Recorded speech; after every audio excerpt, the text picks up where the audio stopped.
राधा वल्लभ श्री शिव नव श्री वंचन। आज की कथा कार्तिक मास के पहले दिन की कथा है। इसको अंत तक जरूर सुनिएगा। मैं सिमरू माता शारदा बेटे जीवाए कार्तिक मास की कथा लेके कमल अरसाए।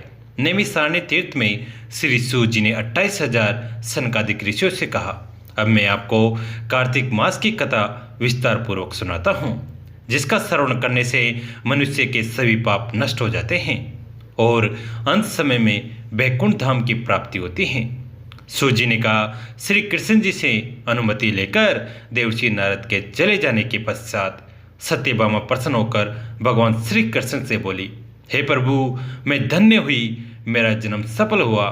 मुझ जैसी त्रिलोकी सुंदरी के जन्मदाता भी धन्य हैं, जो आपकी 16,000 स्त्रियों के बीच में आपकी परम प्यारी पत्नी बनी। मैंने आपके साथ नारद जी को वह कल्पवृक्ष आदि पुरुष विधि पूर्वक दान में दिया, परंतु वही कल्पवृक्ष मेरे घर लहराया करता है। ये बात मृत्यु लोक में किसी स्त्री को ज्ञात नहीं है। हे त्रिलोकीनाथ, मैं आपसे कुछ पूछने की इच्छुक हूँ। आप मुझे कृपया कार्तिक महात्म्य की कथा विस्तार पूर्वक सुनाइए, जिसको सुनकर मेरा हित हो और जिसके करने से कल पर्यंत भी आप मुझसे विमुख न हो।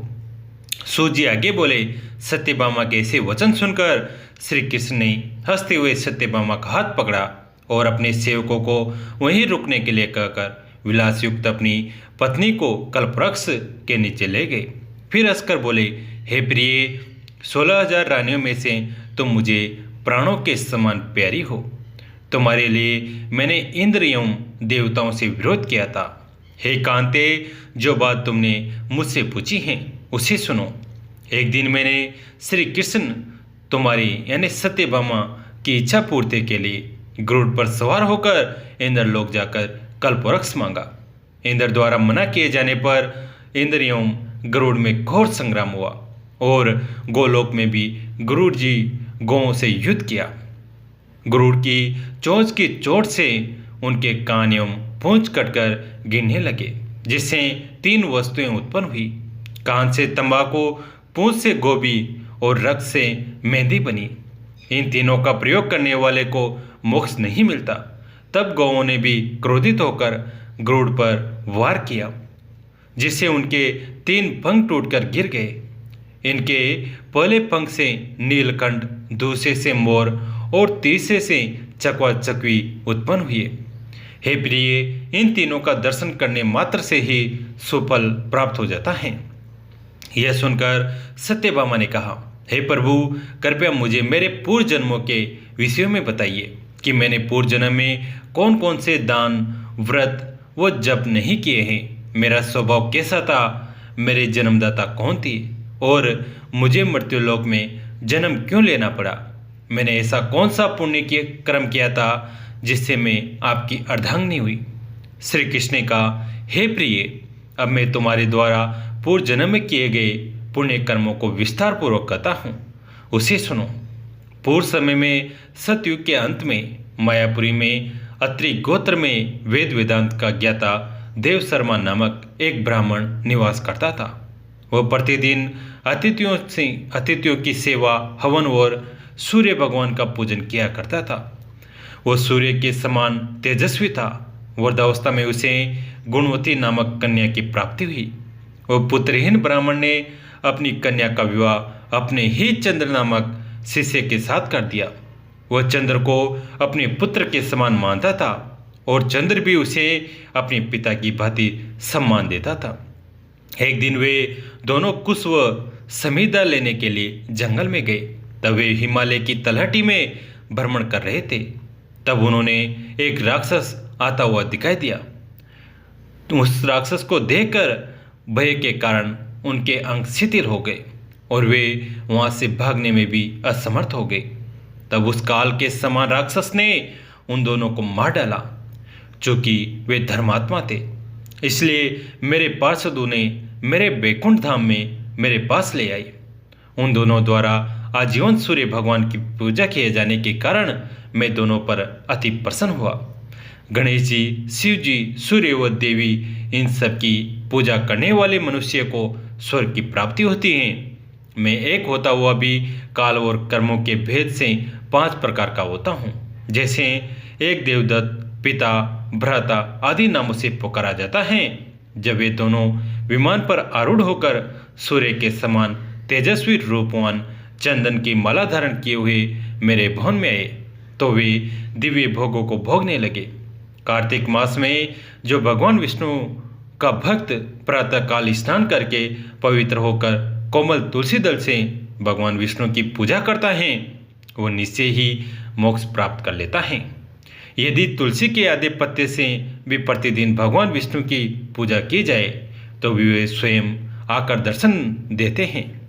पूर्व काल में भक्त विष्णुदास भक्तिपूर्वक तुलसी पूजन से शीघ्र ही विष्णु धाम को चला गया और राजा चोल उसकी तुलना में गौण हो गए। तुलसी पाप का नाश और पुण्य की वृद्धि करने वाली है। अपनी लगाई हुई तुलसी जितना ही अपने मूल का विस्तार करती हैं, उतने ही सहस्त्र युगों तक मनुष्य ब्रह्मलोक में प्रतिष्ठित होता है। यदि कोई तुलसी युग जल में स्नान करता है तो वह सब पापों से मुक्त हो भगवान विष्णु के लोक में आनंद का अनुभव करता है। जो लगाने के लिए तुलसी का संग्रह करता है और लगाकर तुलसी का वन तैयार कर देता है, वह उतने ही पाप मुक्त होकर ब्रह्म भाव को प्राप्त होता है।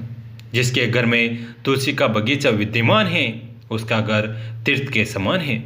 वहाँ यमराज नहीं आते।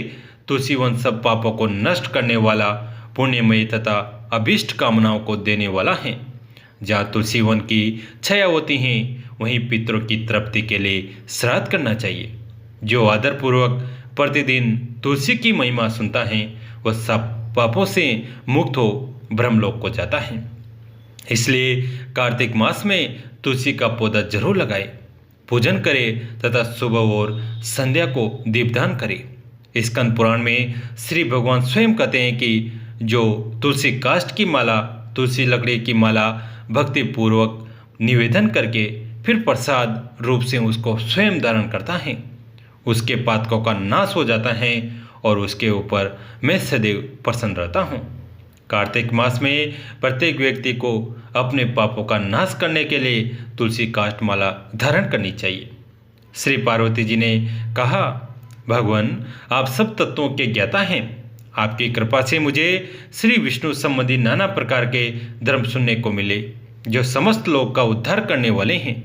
देवेश, अब मैं गीता का महात्म्य सुनना चाहती हूँ, जिसका श्रवण करने से शरीर में भक्ति बढ़ते हैं।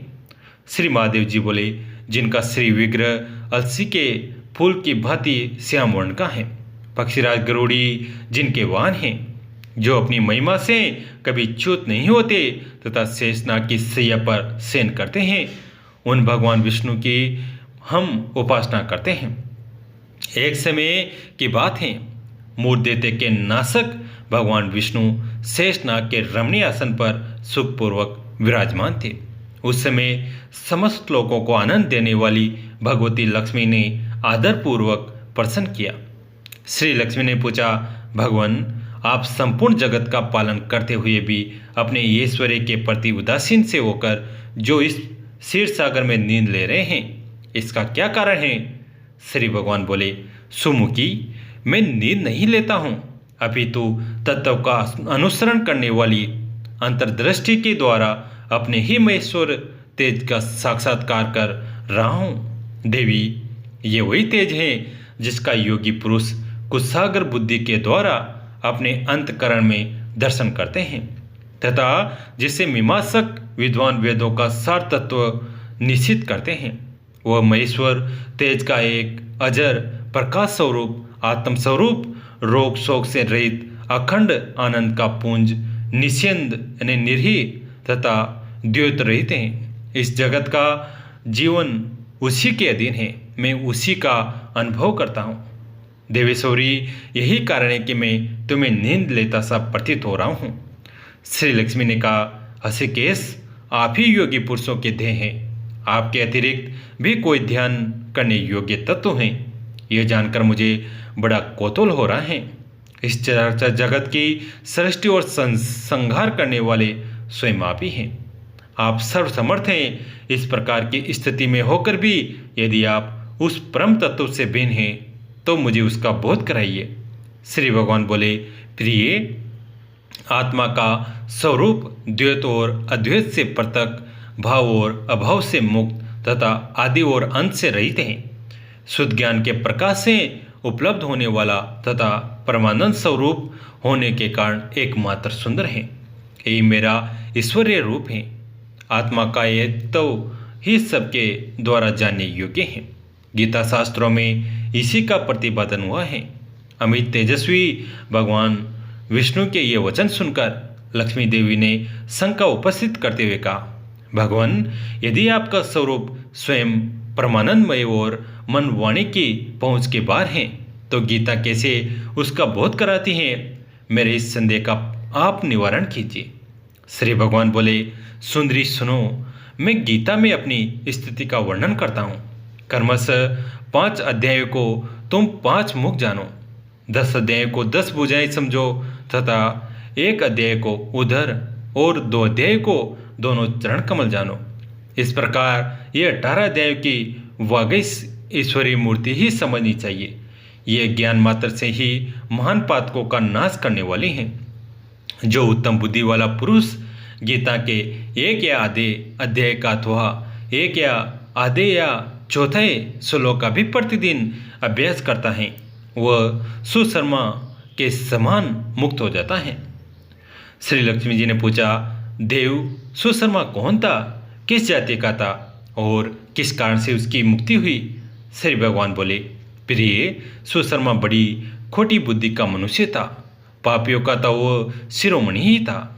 उसका जन्म वैदिक ज्ञान से शून्य एवं क्रूरतापूर्ण कर्म करने वाले ब्राह्मणों के कुल में हुआ था।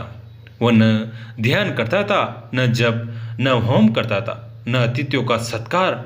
वह लंपट होने के कारण सदा विषयों के सेवन में ही आसक्त रहता था। हल जोतता और पत्ते बेचकर जीविका चलाता था। उसे मदिरा पीने का व्यसन था तथा वह मांस भी खाया करता था। इस प्रकार उसने अपने जीवन का दीर्घकाल व्यतीत कर दिया। एक दिन मूढ़ बुद्धि सुशर्मा पत्ते लाने के लिए किसी ऋषि की वाटिका में घूम रहा था। इसी बीच में काल रूपधारी काले सांप ने उसे डस लिया। सुशर्मा की मृत्यु हो गई। तदंतर वह अनेक नरकों में जावा, वहाँ की यातनाएं भोगकर मृत्युलोक में लौट आया और यहाँ बोझ ढोने वाला बैल हुआ। उस समय किसी पंगु ने अपने जीवन को आराम से व्यतीत करने के लिए उसे खरीद लिया। बैल ने अपनी पीठ पर पंगु का भार ढोते हुए बड़े कष्ट से 7-8 वर्ष बिताए। एक दिन पंगु ने किसी ऊंचे स्थान पर बहुत देर तक बड़ी तेजी के साथ उस बैल को घुमाया। इससे वह थक कर बड़े वेग से पृथ्वी पर गिरा और मूर्छित हो गया। उस समय वहाँ कौतूहलवश आकृष्ट हो बहुत से लोग एकत्रित हो गए। उस जन समुदाय में से किसी पुण्यात्मा व्यक्ति ने उस बैल का कल्याण करने के लिए उसे अपना पुण्य दान किया। तत्पश्चात कुछ दूसरे लोगों ने भी अपने अपने पुण्यों को याद करके उन्हें उसके लिए दान किया। उस भीड़ में से एक वेश्या भी खड़ी थी। उसे अपने पुण्य का पता नहीं था, तो भी उसने लोगों की देखा देखी उस बैल के लिए कुछ त्याग किया। तदंतर यमराज के दूत उस मरे हुए प्राणी को पले यमपुरी ले गए। वहाँ ये विचार करके ये वेश्या के द्वारा दिए हुए पुण्य से पुण्यवान हो गया है, उसे छोड़ दिया गया। फिर वह भूलोक में आकर उत्तम कुल और शील वाले ब्राह्मणों के घर में उत्पन्न हुआ। उस समय भी उसे अपने पूर्व जन्म की बातों का स्मरण बना रहा। बहुत दिनों के बाद अपने अज्ञान को दूर करने वाले कल्याण तत्वों का जिज्ञासु होकर वह उस वेश्या के पास गया और उसके दान की बात बतलाते हुए उसने पूछा, तुमने कौन सा पुण्य दान किया था? वेश्या ने उत्तर दिया, वह पिंजरे में बैठा हुआ तोता प्रतिदिन कुछ पढ़ता है, उससे मेरा अंतकरण पवित्र हो गया। उसी का पुण्य मैंने तुम्हारे लिए दान किया था। इसके बाद उन दोनों ने तोते से पूछा। तब उस तोते ने अपने पूर्व जन्म का स्मरण करके प्राचीन इतिहास का कहना आरंभ किया। सुख बोला, पूर्व जन्म में विद्वान होकर भी विधाता के अभिमान से मोहित रहता था। मेरा राग द्वेष इतना बढ़ गया था कि मैं गुणवान विद्वानों के प्रति भी ईर्ष्या भाव रखने लगा। फिर समयानुसार मेरी मृत्यु हो गई और मैं अनेकों घृणित लोगों के में भटकता हुआ उसके बाद इस लोक में आया। सदगुरु की अत्यंत निंदा करने के कारण तोते के कुल में मेरा जन्म हुआ। पापी होने के कारण छोटी अवस्था में ही मेरे माता पिता से वियोग हो गया। एक दिन मैं ग्रीष्म ऋतु में तपे हुए मार्ग पर खड़ा पड़ा। वहाँ से कुछ श्रेष्ठ मुनि मुझे उठा लाए और महात्माओं के आश्रम में के भीतर एक पिंजरे में उन्होंने मुझे डाल दिया। वहीं मुझे पढ़ाया गया। ऋषियों के बालक बड़े आदर के साथ गीता के प्रथम अध्याय की आवृत्ति करते थे। उन्हीं से सुनकर मैं भी बारंबार पाठ करने लगा। इसी बीच में एक चोरी करने वाले बहेले ने मुझे वहाँ से चुरा लिया। तत्पश्चात इस देवी ने मुझे खरीद लिया। यही मेरा वरदान थे जिसे मैंने आप लोगों से बता दिया है। पूर्व काल में मैंने इस प्रथम अध्याय का अभ्यास किया था जिसे मैंने अपने पाप को दूर किया है। फिर उसी से इस वेश्या का भी अंतकरण शुद्ध हो गया है और उसी के पुण्य से ये द्विशेष शर्मा भी पाप मुक्त हुए हैं। इस प्रकार परस्पर वार्तालाप और गीता के प्रथम अध्याय के महात्म्य की प्रशंसा करके वे तीनों निरंतर अपने अपने घर पर गीता का अभ्यास करने लगे। फिर ज्ञान प्राप्त करके वे मुक्त हो गए।